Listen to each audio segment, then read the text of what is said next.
तं करोति वाचालं पङ्गुं लङ्घयते गिरिं यत्कृपार्थमहं वन्दे परमानन्दमाधवम्। श्रीमन्मदनगोपालं बृन्दारण्यपुरन्दरं श्रीगोविन्दं प्रपद्येऽहं दीनानुग्रहकारकं वन्दे मुकुन्दमरविन्ददलायताक्षं कुन्देन्दुशङ्खदशनं शिशुगोपवेशम् इन्द्रादिदेवगणवन्दितपादपीठं वृन्दावनालयमहं वसुदेवसूनुम् नवजलधरवर्णं चम्पकोद्भासिकरणं विकसितनलिनास्यं विस्फुरन्मन्दहास्यं कनकरुचिदुकूलं चारुदर्हावचूलं कमपि निखिलसारं नौमि गोपीकुमारम् वंशीविभूषितकरान्नवनीरदाभात् पीताम्बरादरुणबिम्बफलाधरोष्ठात् पूर्णेन्दुसुन्दरमुखादरविन्दनेत्रात् कृष्णात् परं किमपि तत्त्वमहं न जाने। ये शरीर नलिनी दलगत जलमिव तरलम, जैसे किसी कमल के पत्ते पर पानी की बूंद पड़ी हुई हो और उसके गिरने में देर नहीं लगती, इसी प्रकार इस शरीर में से प्राण चाहे जब जा सकते। इतना ये क्षणभंगुर शरीर है, अभी है और अभी नहीं। किसी कच्चे घड़े को फूटने में देर लग सकती है, पर मनुष्य के शरीर का अंत होने में देर नहीं लगती। इसलिए कहते हैं कि मनुष्य को सदा तैयार रहना चाहिए जाने के। पता नहीं अच्छी अवस्था में बुरी अवस्था में मृत्यु बाट नहीं देखती कि इस प्रकार की अवस्था होने पर इसको ले जाया जाए।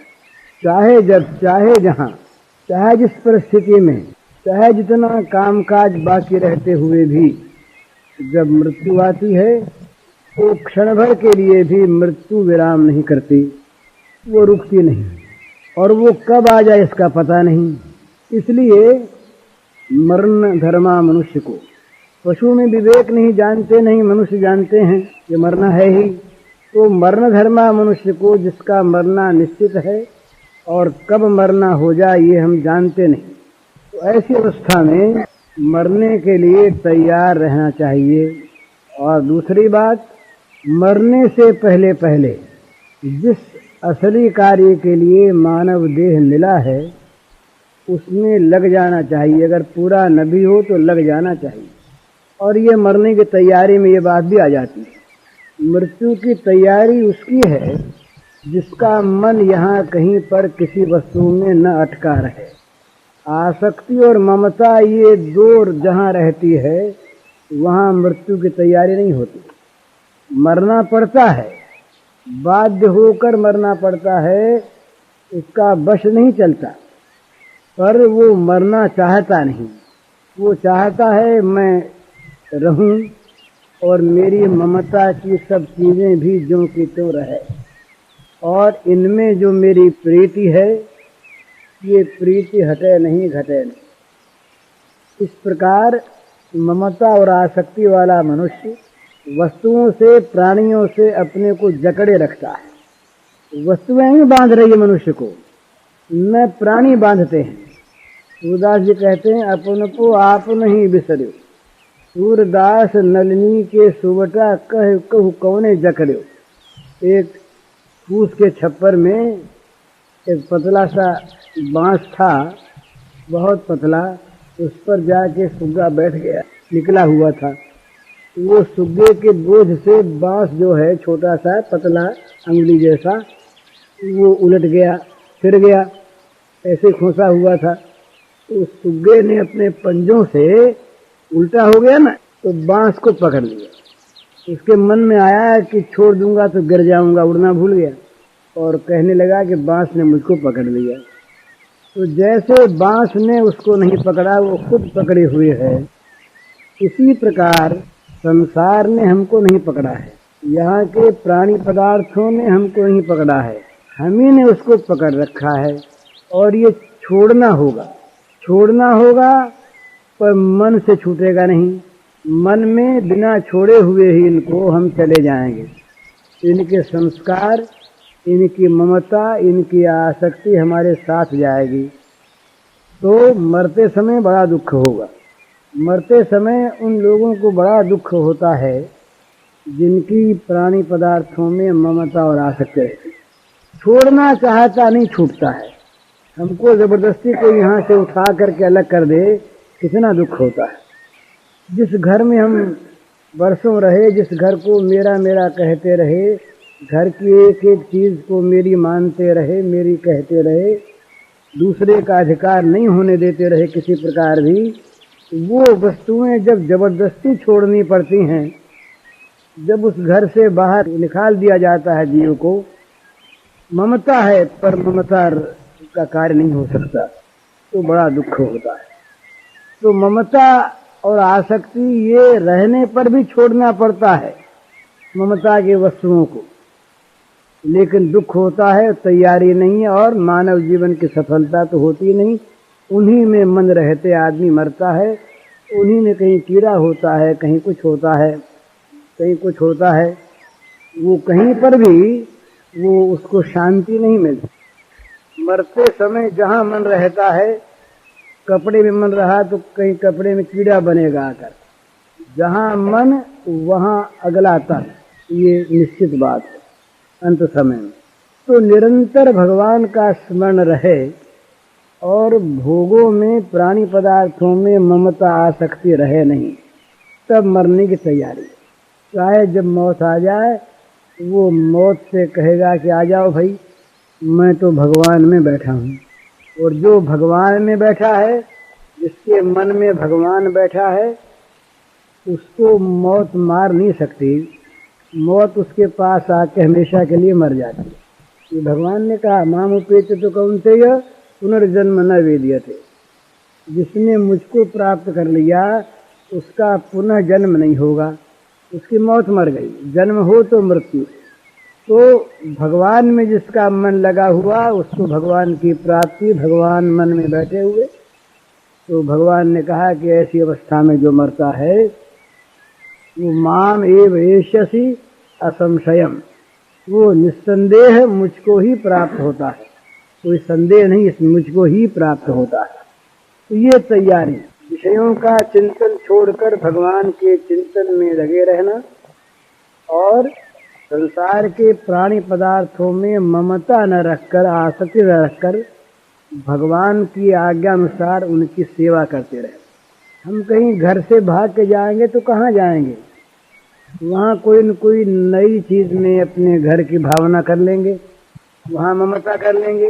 ये ममता का जो स्वभाव है हमारा प्राणी पदार्थों में करने का, ये छूटना चाहिए। और संसार नहीं छूटता, संसार उसका छूट गया अपने आप, जिसकी ममता और आसक्ति छूट गई। तो संसार में सेवा के भाव से भगवान की प्रीति के लिए, भगवत प्रीत्यर्थ जो काम जगत का हमारे जिम्मे है, उस काम को हम ईमानदारी से करते रहें, लेकिन ममता आसक्ति रखें नहीं। ममता सारी हो जाए भगवान में, और यहाँ के जो कुछ भी अच्छे बुरे फलाफल हैं उनमें समता रहे। तुलसी ममता राम सो समता सब संसार, कै ममता कर राम सो कै ममता पर हेलो। या तो राम से ममता करो और या ममता का नाश कर दो, या तो मेरापन कहीं रहे ही नहीं और रहे तो राम में रहे। तो ये पता नहीं कब मृत्यु आ जाएगी। जब बीमार पड़ता है आदमी ज्यादा, तब तो कुछ सोचता है अरे अरे मर जाएंगे, वहां पर भी अधिकांश यही सोचता है कि अच्छे हो जाए। मृत्यु की अंतिम घड़ी तक भी मनुष्य अधिकांश में ये सोचता है कोई दवा लेके अच्छे हो जाए। मर जाएंगे, ये जब धारणा दृढ़ हो जाती है तब दुखी होता है कि चलो मर रहे हैं, छूट रहा है। उस समय कोई कोई के मन में आती है कि हमने भगवान को भजा नहीं, याद नहीं किया, संसार में क्या रखा है, कुछ वैराग्य भी होता है। लेकिन जहाँ अच्छे होने लगे फिर मन से तो भगवान निकल गए, भगवान की स्मृति निकल गई, फिर वही जगत का चिंतन, वही जगत का सुख दुख, उसी में मन रम गया। फिर इसको शास्त्रकारों ने प्रमाद कहा है। जो अचिंतनीय है उसका चिंतन करना ये प्रमाद है, जिसके चिंतन में कोई लाभ नहीं। जगत का चिंतन तो उतना ही करना है, सीमित, जितना करने की आवश्यकता है। रसोई बनानी है, रसोई जीवनी है, बस जीवने का चिंतन हुआ, भोजन कर लिया, समाप्त। जगत का चिंतन तो करना चाहिए कार्य के समय, कार्य की आवश्यकता तक ही, और भगवान का चिंतन करना चाहिए नित्य। ये बड़ा फर्क है, हम लोगों में उल्टा हो रहा है। हम लोग जगत का चिंतन तो करते हैं रात दिन सोते जागते, और भगवान का चिंतन कभी कभी बोले अब नित्य कर्म करने बैठ के थोड़ी देर कर लो, उस समय भी पूरा मन नहीं लगाते, उस समय भी मन जगत का चिंतन करने में ही प्राय लगा रहता है। पर ये थोड़ा आवश्यक है, कर लिया।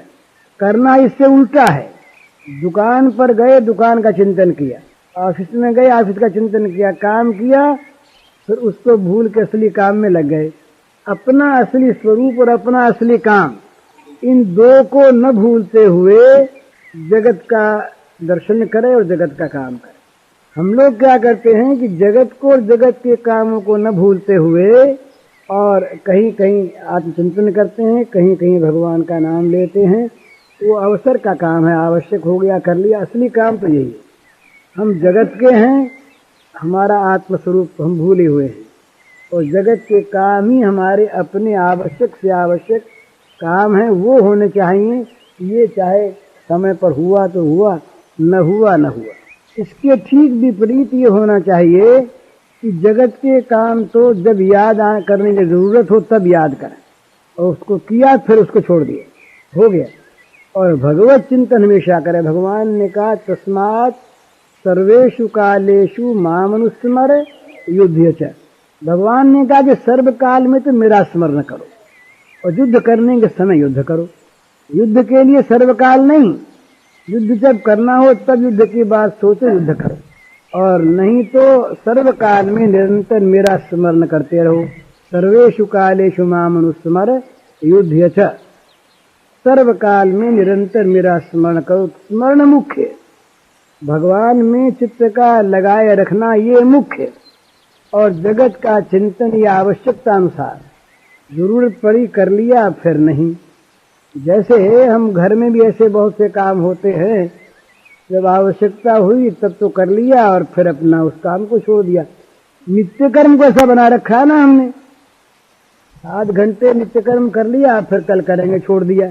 तो इसी प्रकार से ये करे हमेशा कि भगवान का चिंतन तो नित्य करे, भगवान में नित्य रमा रहे, और जगत का चिंतन जिस विषय का जब जैसा आवश्यक हो उसको कर ले, और काम होते उसको भूल जाए। वो तो अनिवार्य आवश्यक नहीं है हर समय के लिए। वो तो जब समय पर भाई भोजन करना हुआ, भोजन करके आ गए, उसके बाद हम दिन भर भोजन याद करते हैं क्या? भोजन का समय हुआ, भूख लगी, तब जाके खा लिया, खा के फिर उसको भूल गए, अपना दुकान के असली काम में लग गए। दुकान का काम दिन भर करना है, उसका काम दिन भर करना है। इसी प्रकार से जगत के सारे कार्य तो गौण हो जाए और भगवत चिंतन मुख्य हो जाए। 3 तरह से कार्य होते, 3 भागों से, अनन्य, मुख्य और गौण। भगवान तो कहते हैं कि अनन्य चिंतन ही करो मेरा। दूसरे जो काम है उस चिंतन की सहायता के रूप में करो, गौण रूप बाज मत रखो, गौण रूप से भी उनको महत्व मत दो, असली काम ही करो, अन्य चित्त हो जाओ। ये न हो तो कम से कम मुख्य और गौण का भेद रखो। मुख्य और गौण के भेद का अर्थ यह है कि गौण के लिए मुख्य काम नहीं छूटता, मुख्य के लिए गौण छूट जाता, ये नियम है। तो ये काम तो करना ही है और ये भी करना है, परंतु जो करना ही है उसमें अगर बाधा आती हो तो ये भी करना उसको चाहे न करें। जिस काम को दूसरे जरूरी काम के लिए हम छोड़ सकते हैं वो तो गौण कार्य है, और जिस काम को किसी हालत में नहीं छोड़ सकते, चाहे गौण काम सब छूट जाए, वो मुख्य काम है। तो भगवान में मुख्यता रहे और जगत में गौणता रहे। जगत का काम हुआ तो बहुत ठीक, और न हुआ और भगवान का स्मरण होता रहा तो ठीक। और भगवान के स्मरण में जहाँ जगत के काम ने बाधा दी, वहाँ जगत का काम छूट गया, छोड़, क्योंकि वो गौण है। हुआ तो हुआ, न हुआ न हुआ। जैसे हमारी वृत्ति आज है, आज हम धर्म का काम, भगवान के भजन का काम, सेवा का काम, निष्काम, इसको तुम समझते हैं गौण कार्य। भाई ये कोई जरूरी थोड़ा ही है, हो गया, समय मिला, सुविधा हुई तो कर लिया, नहीं इसके लिए तो कोई जिम्मेवारी है ही नहीं। और वो काम तो घर का काम तो करना ही है, क्योंकि वो हमारा काम है, ये हमारा असली काम नहीं है। इस प्रकार से जब हमारी गौण भावना है भगवान में, जब हमारी गौण भावना है भगवत साधन में, तब तक उसका गौण रूप ही होता है। गौण रूप में उपेक्षा होती है, मुख्य में उपेक्षा नहीं हो सकती। मुख्य की उपेक्षा को आदमी सह नहीं सकता। वो कहता भाई ये तो पहले करना ही, इसको कैसे भूलें, इसको कैसे छोड़ें, दूसरा काम छूट जाए, न हो तो अच्छा है। जैसे किसी के दो व्यापार हों, एक व्यापार में बहुत बड़ा नफा होता हो, दूसरे में बहुत कम होता हो, दोनों काम हैं, दोनों ही देखते हैं। पर जो बड़े नफे का काम है वो अगर छोटे नफे का काम करने में छूटता हो तो छोटे नफे के काम की उपेक्षा कर देंगे, बड़े नफे के काम को अवश्य करेंगे, क्योंकि उसके छूटने में कोई हर्ज नहीं है, छूट गए। गौण की उपेक्षा होती है, मुख्य की उपेक्षा नहीं होती, ये नियम है। जो अनिवार्य आवश्यक कार्य है उसकी उपेक्षा नहीं होती। जो आवश्यक तो है पर अनिवार्य नहीं है, हुआ तो हुआ, न हुआ न हुआ। भाई भूख लगती है तो भोजन की तो आवश्यकता है ही, पर अमुक चीज खाने को मिले, वो अगर मिल जाए मन चाहे तो बहुत अच्छा है, पर वो न मिले तो कोई हर्ज नहीं, पेट भरने को रोटी मिलनी चाहिए। इसी प्रकार से जहाँ मुख्य भाव होता है उसका परित्याग आदमी नहीं कर सकता। 1000 दाम दे करके, बड़े से बड़ा मूल्य दे करके भी जिसमें मुख्य बुद्धि होती है उसको आदमी करता है। जिसमें गौण बुद्धि होती है उसको त्याग देता, और ये अपनी अपनी अलग अलग होती है। हरिश्चंद्र की सत्य में मुख्य बुद्धि थी, उसने सत्य के पालन के लिए राज्य तक को त्याग दिया और डोम के घर जाकर नौकरी की। पतिव्रता सती स्त्रियों की सतीत्व में मुख्य बुद्धि होती है तो हंसते हंसते अपने प्राणों को नष्ट कर देती है, आग में जल जाती है। शरीर तो बड़ा प्रिय है ना, तो जिसकी जिसमें मुख्य बुद्धि होती है उसकी उस कार्य के लिए त्याग करने की प्रवृत्ति स्वाभाविक होती है, तो उस त्याग में उसको आनंद आता है। एक बात और है, वो समझ लेने की है कि जिस काम को करने में हमें दिक्कत मालूम होती हो, हमारा चित्त उबता, कष्ट मालूम होता हो, बेगार मालूम होती हो, उस काम में हमारी मुख्य बुद्धि नहीं है। घर का बड़ा आवश्यक कार्य जब होता है, विवाह शादी का और कोई, शरीर थक जाता है, पर चूंकि वो काम इतना प्रिय है कि उसके करने में आनंद मालूम होता है। शरीर की थकावट मालूम होने पर भी चित्त में प्रसन्नता होती, शरीर में कष्ट मालूम होने पर भी उस कार्य की सिद्धि में आनंद आता है, क्योंकि उसमें हमारी भावना दूसरी है ना।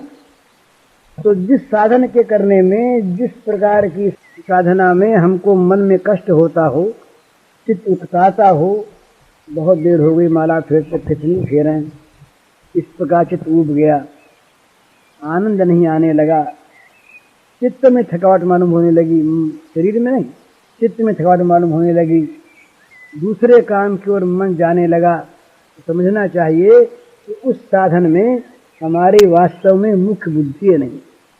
मुख्य बुद्धि होने पर परिश्रम करता है आदमी, पर उसे अच्छा मालूम होता है। हम उपनिषद में आया है, बृहदारण्यक में है, कि यदि मनुष्य बीमारी को तप मान ले, बीमारी में मनुष्य यदि तप की भावना कर ले तो उसको तप का फल मिलता है, और बीमारी का कष्ट मिट जाता है। तो बात क्या है, वही अनुकूल प्रतिकूल वृत्ति वाली बात है। बीमारी है, बड़ा कष्ट है, शरीर में तो कष्ट है ही, मन में बड़ा कष्ट है, हम बीमार हैं।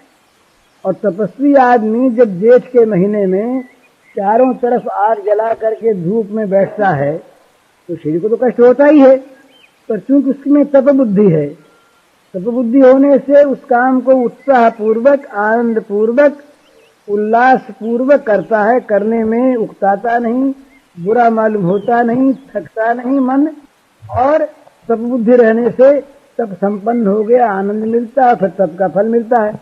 इसी प्रकार उन्होंने कहा कि बीमारी में अगर तप बुद्धि कर ले तो मैं तप कर रहा हूं, तो जैसे तपस्वी आदमी को, तप करने वाले को तप के कष्ट में आनंद होता है, उसी प्रकार उसको आनंद होता है उस बीमारी के कष्ट में। फिर उसी वहीं कहा कि अगर मृत्यु को मुक्ति मान ले तो मनुष्य मुक्त हो जाएगा, उपनिषद में आता है। मरता तो है ही, तो उसमें अगर मुक्ति की भावना है तो मन जाके भगवान में लग गया, मरने के बाद मुक्ति हो गई। तो जहां जहां पर मनुष्य की अनुकूलता है और मुख्य भावना है, आवश्यकता है, वहां चित्त उबता नहीं, थकता नहीं, बल्कि न होने पर दुख होता है। ये साधन हमारा कैसा होता है और ठीक होता है कि नहीं, इसकी कसौटी है दो। ये जिसके होने में कभी थकावट न मालूम हो और उत्तरोत्तर आनंद बढ़ता रहे, और जिसके न बनने पर चित्त में दुख हो, वो साधन ठीक है। हम धन चाहते हैं, हम अमुक कार्य में सफलता चाहते हैं, हम रेलगाड़ी पर ठीक टाइम पर जाके बैठ जाना चाहते हैं। जिसका जो मनोरथ होता है उसकी पूर्ति न होने में दुख होता है।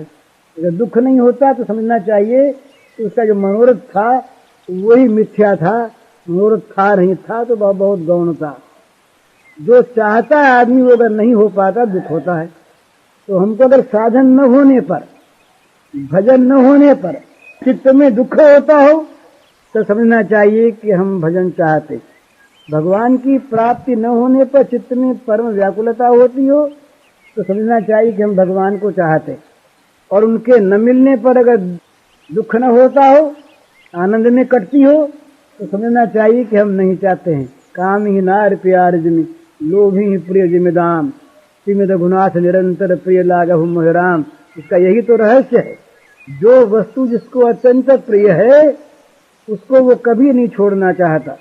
उसका मन सबको भूलकर उस एक में जाकर लग जाता है, और उस वस्तु के बिछोड़ने पर, न मिलने पर और मिलने की आशा टूट जाने पर बहुत दुख होता है। तब तो भगवान का जो भक्त है उसका स्वरूप बताते हुए नारद जी कहते हैं, तदर्पिता अखिलाचार्यता तद विस्मरणे परम व्याकुलता। भाई अपना अखिल आचार जो कुछ भी उसके जीवन में होता है वो सब उसने भगवान के चरणों में सौंप दिया, अखिल आचार अर्पित कर दिए। उसके पास रहा केवल भगवान का स्मरण, पवित्र निर्मल अनन्य स्मरण, तद विस्मरणे परम व्याकुलता। जहां कहीं भी स्मरण छूटा क्षण भर के लिए वहीं परम व्याकुलता हो गई, चित्त बिल्कुल बेचैन हो गया, छटपटाने लगा। तो समझना चाहिए कि ये भजन चाहता है। किसी का इकलौता पुत्र मरने लगा हो, कितनी उसको व्याकुलता होती है। कोई मनुष्य अगर डूबने लगे पानी में और न निकल सके, कितनी व्याकुलता होती है। इसी प्रकार से भगवान की विस्मृति होने पर, भगवान का स्मरण छूटने पर जिसे परम व्याकुलता होती है, समझना चाहिए कि वो भगवान का भजन करता है और भजन करना चाहता है। भजन में उसकी रति है, भजन में उसकी रुचि है, और भजन उसका मुख्य कार्य है। तो ये मुख्य और गौण का भेद ये है। तीसरा होता है उपेक्षा का कार्य। ऐसा कि भाई दो आदमी में बैठे हैं, बात कर रहे हैं, बोले कीर्तन करो, तो न मन उसमें है, न उसमें आनंद है, न उसमें कोई लाभ की आशा है। दो एक बार कुतूहल से उनके साथ भी हमने राम राम बोल दिया, उपेक्षा से। फिर हंसने भी लगे अपनी भूल पर, क्यों बोले, कहीं शर्माने भी लगे, मेरे किसी ने देख तो नहीं लिया हमने राम नाम कहा। ऐसा भी होता है, शर्माते। तो ये बिल्कुल उपेक्षा की चीज है। तो यद्यपि भगवान का नाम उपेक्षा से लेना भी अच्छा है, लेकिन ये साधना नहीं है। तो उपेक्षा का भाव न हो, गौण भाव न हो, मुख्य भाव से हम भगवान का चिंतन करें, भजन में लगें, तो हम मृत्यु के लिए तैयार हो जाएंगे। हमारा मन जिस काम में मुख्य भाव से लगता है, वो इसके स्वभाव में चीज आ जाती है, उसका स्वरूप बन जाता है वो। तो फिर जहाँ इनमें हमारी ममता आसक्ति रही नहीं, मौत की तैयारी है। तो जो बंधा है ना, उससे ममता आसक्ति से बंधा है और हिसाब किताब ठीक रखता नहीं। पहले जमाने की बात है, ये मालिक लोग रहा करते थे अपने घर पर और उनके कारोबार चलते थे बहुत जगह, तो मुनीमों को भेजा करते थे वो मैनेजरों को नियुक्त करके। तो एक सेठ थे, उसने 2 जगह आदमी भेजे। एक जगह जो आदमी गया, उसने तो जाते ही समझा कि अब अपना पहले का काम काज लेना है तो समझ लें और आइंदे ठीक से काम करें। उसने तो समझ लिया सारा हिसाब किताब, और समझ करके किसमें क्या देना, किसका क्या प्राप्त, किसका किसमें पावना, जिसमें पावना उससे उगाने की चेष्टा करने लगा, जिसका देना उसको देने लगा। कारोबार बड़ी सावधानी से करे, सारे अकाउंट्स को ठीक रखे, एक पैसा कहीं पर डूबने पावे नहीं, अपने में किसी का रहे नहीं, रोज अपना बैलेंस शीट बराबर देख ले, ठीक रहे, और कहीं जब गफलत नहीं तो लोग खा न सकें, उड़ा न सकें काम। जब आंख ठीक रहे तो आंख में भी उसमें भी हिसाब में कोई गड़बड़ न हो सके। बड़ा सावधान, हमेशा अपना मालिक को तलपट भेज दिया करे, ये लो हमारा हिसाब ही है, हम यहाँ पर आपका काम कर रहे हैं, और उनकी उन्नति मालिक की हो, जब सारा लेन देन ठीक हो, तो ये तो अपना यूं करे। और दूसरा जो था, तो सोचा कि अब तुम मालिक होकर के आ ही गए। अब उनका मुनीम जी की बड़ी तारीफ होने लगी। लोगों ने देखा कि अब मुनीम जी को भी चक्कर में लो, खुशामद करने लगे, आज मुनीम जी के लिए दावत है, आज मुनीम जी के लिए पार्टी है, आज मुनीम जी को वहाँ तमाशे में ले जाना। मुनीम जी तो इसमें लग गए। अब हिसाब किताब कौन देखे, लोग उड़ाने लगे। जिनमें पावना था उनका आया नहीं, देना उनका बढ़ गया, चोरी होने लगी। अब जब हिसाब है ठीक नहीं, तो मालिक को बैलेंस शीट कहाँ से भेजे, बैलेंस शीट जाया नहीं, दिक्कत हो गई। तो मालिक ने पूछा उनसे कि भाई क्या बात, इतने दिन हो गया तुमने तलपट नहीं भेजा, अब तुम्हारी बदली करेंगे, सब हिसाब किताब ले करके आओ। अभी छटपटावे, हिसाब ठीक नहीं, सब अपने हाथ में कभी रखा नहीं, देखा नहीं, सारी गड़बड़ कर दी। और उसने लिखा अपने मालिक को कि हमें बहुत दिन हो गए हैं, अब हम आएंगे, अपना दूसरे आदमी को भेजें, उसका हिसाब किताब ठीक। तो वो जाने को तैयार, ये तैयार नहीं। अब तैयार नहीं, इसको भी जाना तो पड़ा ही। हिसाब किताब ठीक नहीं था, मुकदमा चला, जेल हुई और बदनामी हुई। और वो अपना घर गया आराम के साथ, तारीफ मिली, पद उन्नत हो गया और आनंद रहा, शांति रही। इसी प्रकार से हम जगत में आते हैं ना, ये मालिक का काम करने के लिए आते, हमारा कुछ नहीं है, ये मालिक का फर्म है, हम उसके सेवक हैं। हम कहीं मालिक बन बैठे तो हमारी बेईमानी, और अगर हम काम न करें ईमानदारी के साथ तो हमारी नमक हरामी। नमक हराम बने नहीं और ईमानदारी से काम करें, अपना माने नहीं और काम करने में चूके नहीं, तो हमेशा तैयार हैं हम। जब कभी मालिक हमको बुलावे, हिसाब किताब चुप्ती किया हुआ हमारा है, आज कल पर देख लो हमारा ठीक, कहीं मन फंसा हुआ नहीं। और नहीं तो गीताकार कहते हैं, अनेक चित्त विभ्रांता मोह जाल समावृता प्रसक्ता काम भोगेशु पतंति नरकेशु चौ। यहाँ आकर के कहीं पर भी ठीक से काम किया नहीं तो चित्त भ्रांत हो गया। हजारों जगह चित्त लगा हुआ है, मोह के जाल से तमाम जीवन ढक गया है, काम और उपभोग में अत्यंत आसक्ति है। फल क्या होगा, पतंति नरकेशु चौ, अशुचौ नरके पतंति। जो अशुद्ध नरक हैं, बिल्कुल गंदे, उनमें गिरना, यहाँ भी उन्हीं में गिरे रहे। जो लोग रात दिन विषयों का चिंतन करते हैं, वो रात दिन नरक की आग से दग्ध होते हैं।